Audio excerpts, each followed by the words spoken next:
So এই কোয়েশ্চেনটা না হুট করে আমার মাথায় আসলো, এবং এই কোয়েশ্চেনটা আমাদের ইয়ারে মানে 2022 সালে আসছিল। ভাই আপনি খালি 22 সালে কোয়েশ্চেন নিতেছেন, অ্যাকচুয়ালি 22 সালে ভালো ভালো কোয়েশ্চেন আসছে, ভালো ভালো কোয়েশ্চেনগুলো উঠাইতেছি, এছাড়া কোয়েশ্চেন ব্যাংকের কোয়েশ্চেন তো উঠাইতেছি। তো চলো দেখি। বলছে তিনটা পাত্রে, তিনটা বিভিন্ন আচ্ছা তিনটা পাত্রে বিভিন্ন ধরনের দ্রবণ নেওয়া হলো। ওকে, এদের মধ্যে প্রথম পাত্রের 10 মিলিলিটার HCl, প্রথম পাত্রে কি আছে 10 মিলিলিটার HCl আর পিএইচ দিয়ে রাখছে 2। দ্বিতীয় পাত্রে 20 মিলিলিটার CH3COH, ঘনমাত্রা দিয়ে রাখছে 0.02। ঠিক আছে, এবং বলছে যে তৃতীয় পাত্রের প্রথম ও দ্বিতীয় পাত্রে সম্পূর্ণ পরিমাণে দ্রবণগুলোকে মিশ্রিত করা হলো। হ্যাঁ, দুইটা দ্রবণে আমি কি করছি, থার্ড নাম্বার পাত্রে মিশ্রিত করছি, মিশ্রিত করে দেখছি যে পিএইচ হয়ে গেছে 2.46। তো প্রদত্ত ডাটা হতে CH3COH এর বিয়োজন মাত্রা বা আলফা নির্ণয় করো। So this is a very good question, এটা নিজে ট্রাই করে দেখো, খুবই ভালো লাগবে ভাই, খুবই ভালো লাগবে। একটু একটু একটু চেষ্টা করো ভাই, দয়া করে চেষ্টা করো, দয়া করে চেষ্টা করো। সো দেখো এখানে কি বলছে, আমাদের আমাদের প্রথম পাত্র আছে, হ্যালো, হ্যাঁ প্রথম পাত্র আছে। সো প্রথম পাত্রে কি আছে, আমাদের HCl আছে, এবং এই পাত্রের আয়তন হলো 10 মিলিলিটার, 10 মিলিলিটার, এবং এই পাত্রে পিএইচ দিয়ে রাখছে। আচ্ছা পিএইচ দিছে মানে কি তুমি কি জানো, H প্লাসের পরিমাণ জানো। সো H প্লাসের পরিমাণ জানো। আর দ্বিতীয় পাত্র দেখো, দ্বিতীয় পাত্র হলো 20 মিলিলিটার আয়তন, 20 মিলিলিটার আয়তন আছে হলো অ্যাসিটিক অ্যাসিড CH3C+OH, এবং ঘনমাত্রা দিয়ে রাখছে, যে এখানে CH3COH এর ঘনমাত্রা তোমাকে বলে দিছে 0.002 মোলার। এটা কিন্তু CH3COH এর ঘনমাত্রা H প্লাসের ঘনমাত্রা না, কিন্তু খবরদার, এটা CH3COH এর ঘনমাত্রা বলে দিছে। ওকে, এবার তৃতীয় পাত্রে কি করছে, এই দুইটা মিক্সড করা হয়েছে, তৃতীয় পাত্রে এই দুইটা মিক্স করা হয়েছে। সো মিক্স যখন করা হইলো ভাই, তখন আয়তন 10 আর 20 মিলা কত হয়ে গেল, 30 মিলিলিটার হয়ে গেল। 10 আর 20 হবে এখানে, 10 যোগ 20 is equal two 30 millilitre, 30 millilitre, 30 millilitre. So 30 millilitre হয়ে গেছে। সো এখন কি হয়েছে, এখন কি হয়েছে বলো। সো এই HCl থেকে H প্লাস এদিকে আসছে, আবার CH3COH এখানে আসছে, এরপর আসার পর কিছু পরিমাণ বিয়োজিত হয়েছে, বিয়োজিত হওয়ার পর আমি পিএইচ দেখছি 2.46, বিয়োজিত হওয়ার পর পিএইচ আমি কি দেখছি 2.46। তাহলে এইখান থেকে আমি H প্লাসের ঘনমাত্রা বের করে ফেলতে পারি। এক্স্যাক্টলি, প্রথম দ্রবণে আমি H প্লাস কি পরিমাণ আছে এটা একটু বের করে আসো। So pH is equal two -log10 base, we know that H plus.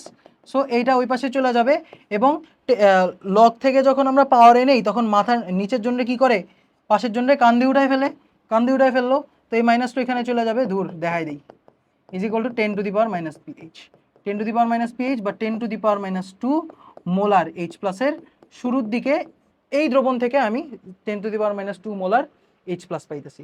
এখন যখন তুমি পাত্রে মিশ্রণ করে ফেলবা, আয়তন চেঞ্জ হয়ে গেছে, ঘনমাত্রা চেঞ্জ হয়ে যাবে না H প্লাসের। এক্স্যাক্টলি, এবং ঘনমাত্রা চেঞ্জ আমরা কিভাবে লিখতে পারি, S1V1 ইজ ইকুয়াল টু, মানে এক্সট্রা যখন পানি দেই ডাইলুশন করি তখন S1V1 is equal two S2V2 দিয়ে S2 এর মানটা আমার বের করা লাগে। সো বের করে ফেলো, এই যে প্রথম দ্রবণ থেকে যে H প্লাস আসলো সেটার প্রাইম নতুন, বা H প্লাস H1 প্রাইম বলে দিলাম, যাও H1 প্রাইম। হ্যাঁ, সো এখানে H1 প্রাইম কত হয়ে যাবে আমাদের, গেল কই ভাই, কই চলে গেল, ও S1V1 is equal two S2V2, এখান থেকে তুমি S2 বের করে ফেলবা। So S1V1 divided by V2, শেষ। সো এখানে S1 কত, 10 টু দি পাওয়ার -2, V1 কত 10 মিলিলিটার ডিভাইডেড বাই V2 কত 30 মিলিলিটার। সো এখানে সুন্দর মতো মিলিলিটার মিলিলিটার কাটা, সো ইউনিটের কোনো চেঞ্জই হচ্ছে না, কোনো পেইনই থাকতেছে না, মিলিলিটার মিলিলিটার কাটা। সো 1/3 10 টু দি পাওয়ার -2, আমি ডাইরেক্ট করবো না, 1/3, কি রে ভাই ক্যালকুলেটার আমার সাথে দুষ্টুমি করতেছে, দাঁড়াও, 1/3 into 10 to the power -2। So এখানে হয়ে গেছে 1/300, বা হ্যাঁ 1/300 রাখি ভাই, এটা হলো H প্লাস প্রাইমের 1 ঘনমাত্রা। এরপর এই যে অ্যাসিটিক অ্যাসিড আছে না দ্রবণে, এই অ্যাসিটিক অ্যাসিডে যখন আমি এই পাত্রে ট্রান্সফার করব তখন এই যে ঘনমাত্রা এটাও চেঞ্জ হয়ে যাবে। এক্স্যাক্টলি, সো এই যে অ্যাসিটিক অ্যাসিডের নতুন ঘনমাত্রা, এবং মজার জিনিস এই কোশ্চেনটা না আমি পরীক্ষার হলে পারছি, এত ভাল লাগছে ভাই, এবং খুবই সুন্দর একটা অ্যান্সার আসছে, আলফা ভ্যালু 0.1 আসছিল সম্ভবত, দাঁড়াও দেখি, মানে এত ভালো লাগছে আমার যে আমি মনে মনে রয়ে গেছে সারা জীবন।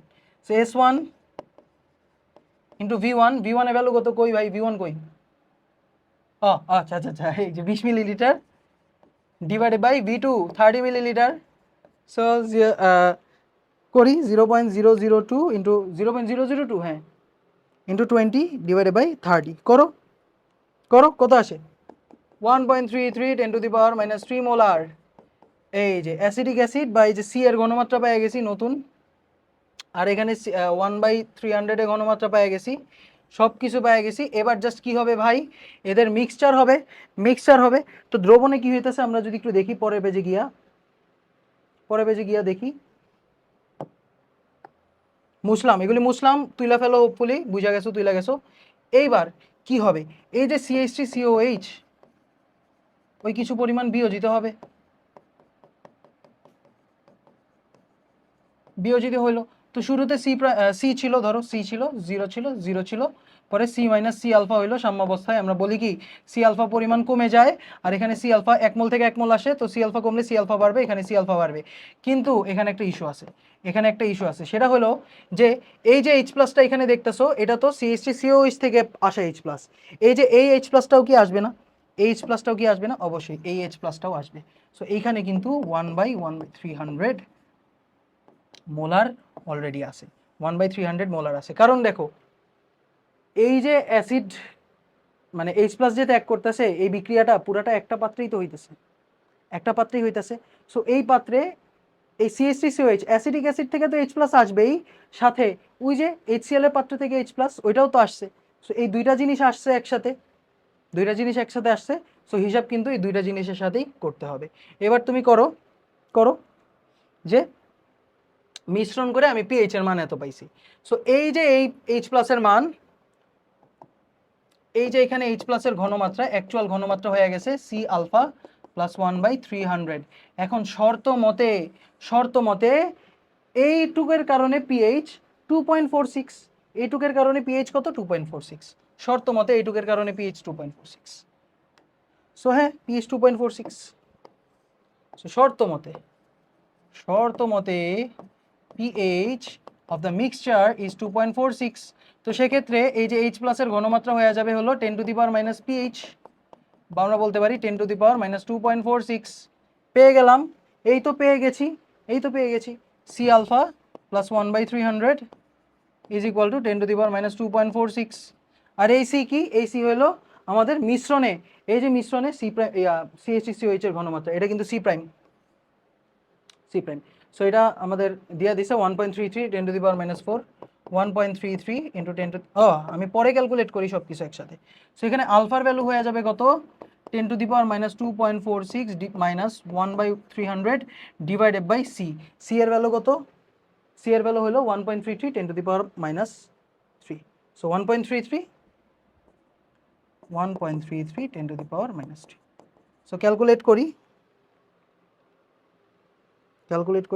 10 to the power minus 2.46 into minus 1/300 divided by 1.33 into 10 to the power minus 3। Yes, এটা আসছে 0.1। দেখছো, মনে আছে ভাই, পুরোনো দিনের কথা মনে আছে, বুঝতে পারছো? This was a very good question. বলছে 0.1 m